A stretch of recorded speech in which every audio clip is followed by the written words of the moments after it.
Hi friends, Sunday రోజు చేపలు చేయాల్సి వచ్చింది. అంటే నాకు చేపలు ఇష్టమే, కాకపోతే తిరుపతిలో దొరకవు సరిగ్గా. గోదావరి చేపలు బాగా దొరుకుతాయి రాజమండ్రిలో. గోదావరివి కానీ సముద్రం కానీ అన్నీ బాగా దొరుకుతాయి. కాకపోతే మా బాబుకి కూడా అలవాటు అయింది, ఎందుకంటే నేను ఫస్ట్ వాడికి పెట్టడమే ఫిష్ పెట్టా.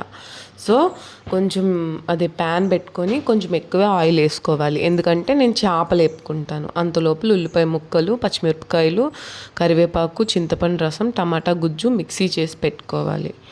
పెట్టుకున్న తర్వాత ఆయిల్లో చేప ముక్కలు లైట్గా వేయాలి. అంటే పసుపు ఉప్పు పెడతారు, నాకు అంత ఓపిక లేక బద్ధకంగా ఉండి ఇలా చేసేసాను. ఇలా చేసినా బాగానే ఉంది, నీసు వాసన వస్తుంది కానీ అంత ఎక్కువ రాదు, బాగుంటుంది. ముక్క కొంచెం ఫ్రై అవుతుంది కదా దానివల్ల. తర్వాత ఉల్లిపాయ ముక్కలు, పచ్చిమిరపకాయ ముక్కలు బాగా కొంచెం వేపుకున్న తర్వాత అందులో కొంచెం ఉప్పు కూడా వేసుకోవాలి, ఎందుకంటే త్వరగా ఎగిపోతాయి. తర్వాత టమాటా ప్యూరీ వేసుకోవాలి. టమాటా, ఉల్లిపాయ రెండు కలిపి మిక్సీ చేశాను అనమాట. ఏంటంటే నేను చేసిన పెద్ద తప్పు, అల్లం వెల్లుల్లి పేస్ట్ వేయడం మర్చిపోయాను. ఏం మర్చిపోయినా అనుకున్నా, కానీ పులుసు బాగా వచ్చింది. ఒక్కటి ఆ ఘాటు లేదు, అల్లం ఘాటు. వెల్లుల్లేమో వేరే పౌడర్లో కలిపి పెట్టా. ఇది పక్కనే ఇదే అనమాట ఆ పౌడర్. ధనియాలు, జీలకర్ర, ఎండుమిరపకాయలు, వెల్లుల్లి ఈ మూడు కలిపి లైట్గా వేయించి మిక్సీ పట్టి పెట్టుకున్నాను.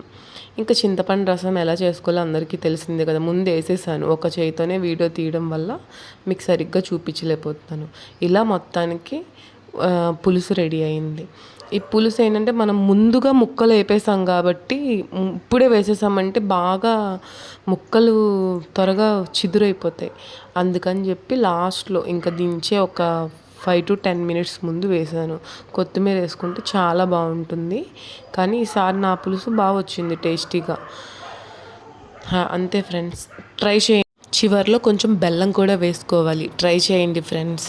5 to 10 minutes అయిన తర్వాత ఆఫ్ చేసేయాలి. Please subscribe.